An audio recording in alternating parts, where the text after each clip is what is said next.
各位觀眾朋友，大家好，今日想同大家行埋一邊，坐啲認真，傾晒一個關乎全香港人每日出行，甚至係好多人艱食飯碗嘅大炸騰，就係政府終於又對黃優車平台動真格取搞發牌制度啦。呢排只要你一打開電話，韓粵茶餐廳或者同班同行吹水，大家最關心嘅一定係，如果黃優車一發牌，係咪即係會引爆一班全職兼職黃優車司機嘅失業潮？我哋平時打開嘅車費又會唔會因為咁而瘋狂加價，加到大家又叫苦連天？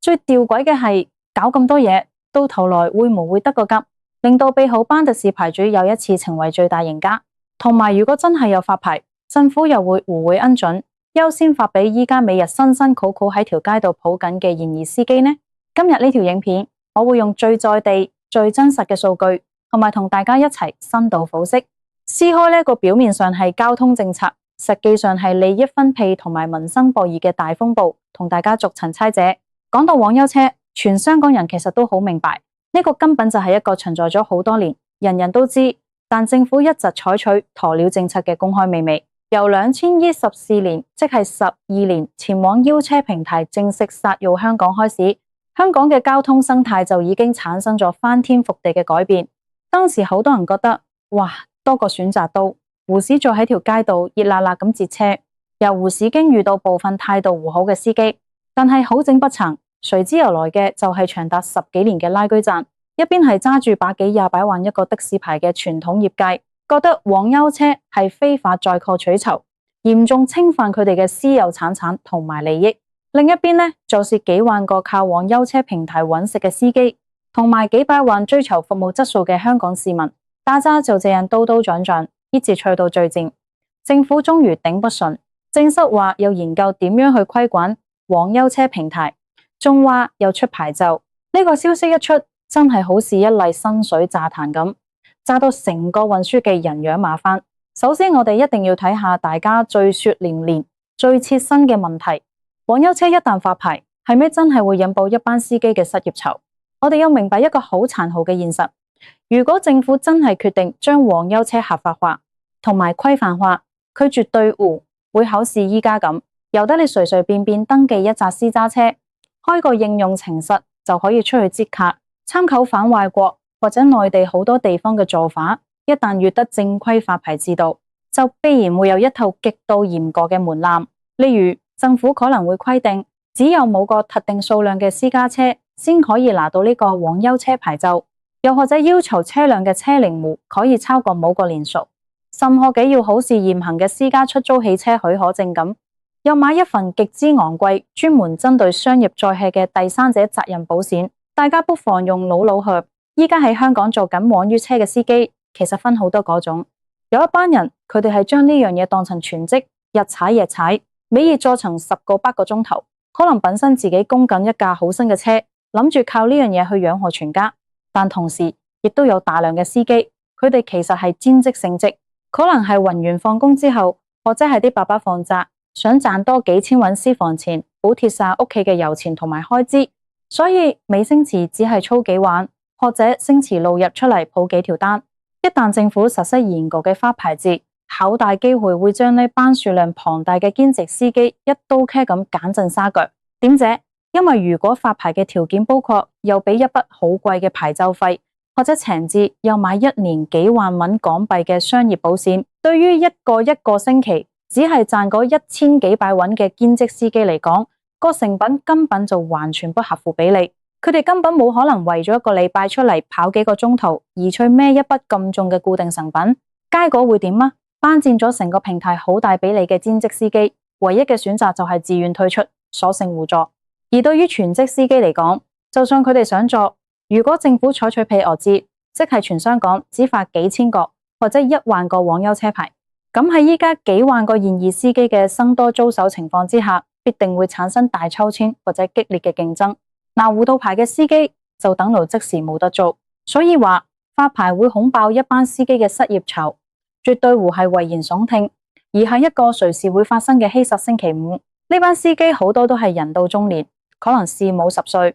本身轉行已經唔容易。如果突然之間連呢條出路都斷埋，佢哋背後嘅家庭經濟支柱就會即刻動搖。一個絕對係一個社會民生嘅重大隱憂。好啦，講完司機，咁同我哋呢班普通小市民，每日有返工、放工或者出街玩嘅乘客又有咩關係呢？呢個就涉及到大家最頭痛嘅人保問題。港人教車嘅費用會唔會加價？答案基本上係毫無疑問，一定會加，而且加幅隨時會超乎大家想象，可能揸2成、3成，甚至乎更加高。點解我會咁講？大家要明白，網約車平台依家之所以能夠提供到一個相對合理，有時甚至比的士更加平或者相約嘅價錢，全因為佢哋依家嘅營運模式係將好多成本外判咗。平台本身無需有買車，無需有供車，無需有負擔高昂嘅商業保險，佢哋只係提供一個技術平台去抽取佣金。而司機本身好多時都忽略咗自己車輛嘅折舊，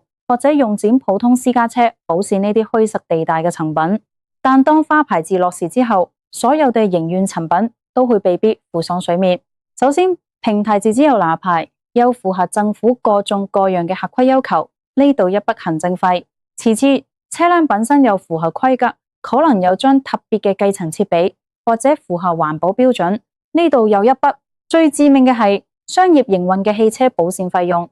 喺香港呢個交通繁忙、意外率無上低嘅地方，費用係極之驚人。現時一紮普通私家車保險可能只需幾千蚊一年，但如果係的士或者合法出租車，保費隨時係幾萬蚊起跳。呢啲突然暴增嘅成本，邊個去承擔？平台會唔會做蝕本生意？司機更加冇可能貼錢打工。咁最後嘅結果，自然就係羊毛出自羊身上，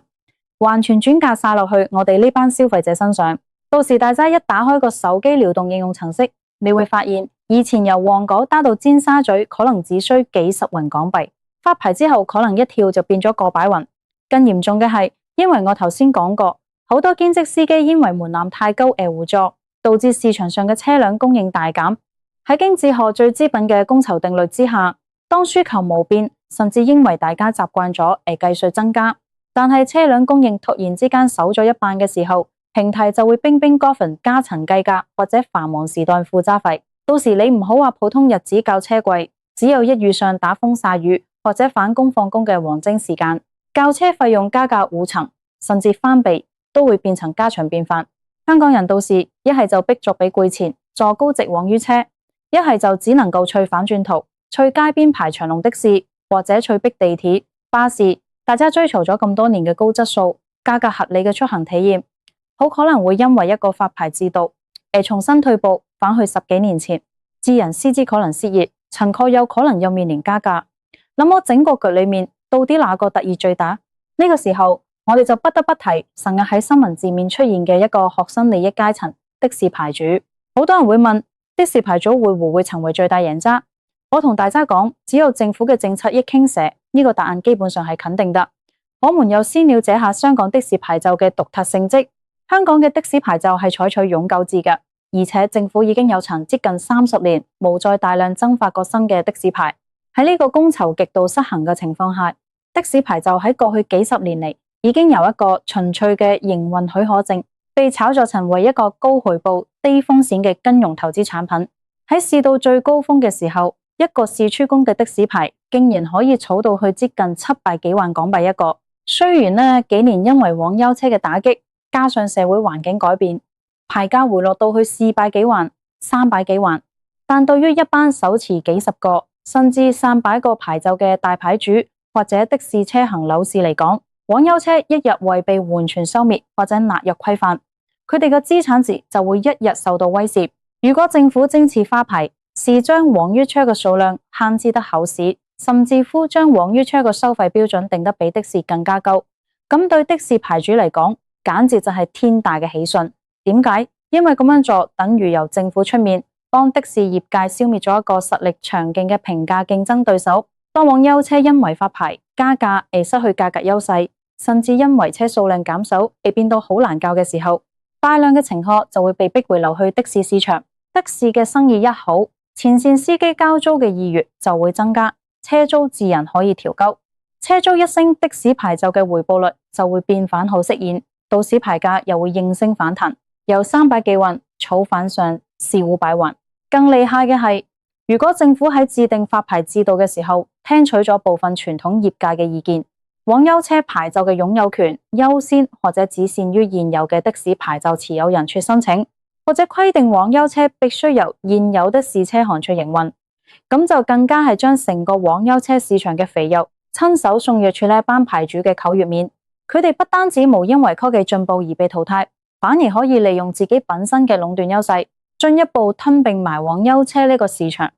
到時佢哋左手揸住的士牌收車租，右手揸住往優車牌搞車罪，成個香港嘅個人化點對點交通市場就會被橫牆壟斷。所以話的士牌主或曾最大贏家呢個絕對無係憑空猜測，而係依家好多牌主座展夢都會笑醒嘅如意算盤。咁聽到呢度，好多現役嘅往優車司機可能會好憤怒，亦都會好焦慮。咁我哋呢，我哋日曬雨淋幫個平台開荒，為香港市民提供咗咁多年高質素嘅服務，無功都有勞啦。如果真係有發牌，政府會唔會大發慈悲，優先將牌照發俾我哋呢班現役司機，等我們可以順順利利過渡，行返出來做合法嘅營運呢？講到呢度，我諗我需要好坦白、好直接咁同大家拆解晒現實嘅政治同行政邏輯。發牌會否優先指現役司機？這個願望雖然好美好，但實際操作上卻面臨着巨大嘅關卡和阻力。第一個大問題就是界定個困難。乜嘢叫做現役司機？係指一個星期開足7日，每日做足10個鐘嘅全職司機，定係指一個月只係貪得意開過1、2張單嘅兼職司機？如果政府話有優先發牌俾現役司機，咁平台上面登記嘅嗰幾萬個甚至10幾萬個曾經做過嘅司機，係咪每個人都有資格去爭呢個牌？如果個個都要爭，政府又有用幾多行政人力物力去審查邊個先符合資格？第二都係最關鍵嘅一點，就是來自傳統的士業界嘅強大政治阻力。大家又明白，傳統的士業者就係香港嘅立法會同埋各大商會入面有咗深厚嘅根基同埋強大嘅話語權。喺佢哋嘅立場入面呢，班現役嘅往優車司機在過去咁多年嚟一直都係扮演剪違法者嘅角色。佢哋會理直氣壯咁同政府講：我哋規規矩矩用幾百萬買個牌返嚟做生意，定期交稅，買商業保。你揸豬人將個新嘅合法牌照優先發俾一班過去一直違法搶我哋生意嘅人，呢個世界仲有公義嘅？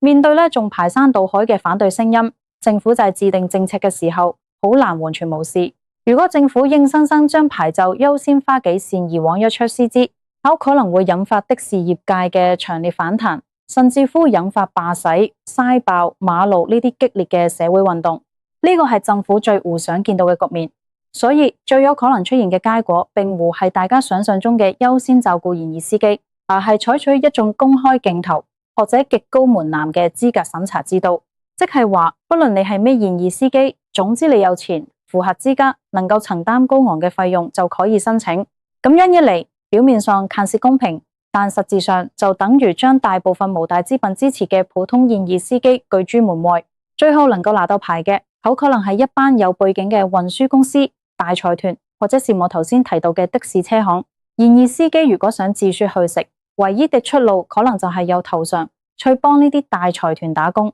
由原本自由自在嘅自雇人士變成被層層剝削嘅底層員工。講到呢度，大家可能覺得成件事好虛，好似無論點搞，受苦嘅都係普通司機同埋我哋呢班小市民。但係我哋不妨退一步，由一個更宏觀嘅角度去睇，點解香港嘅交通政策會行到今日呢個進退兩難嘅死胡同？其實成個核心問題就在於香港現行嘅交通管理思維依然停留在幾十年前，即係上個世紀70、80年代嘅舊思維入面。當時政府為咗控制馬路嘅車輛流量，防止交通大擠塞，於是訂立咗一個嚴格嘅配額制度，將的士、公共小巴等公共交通工具嘅數量牢牢鎖死。呢種思維喺當時或者係行得通嘅，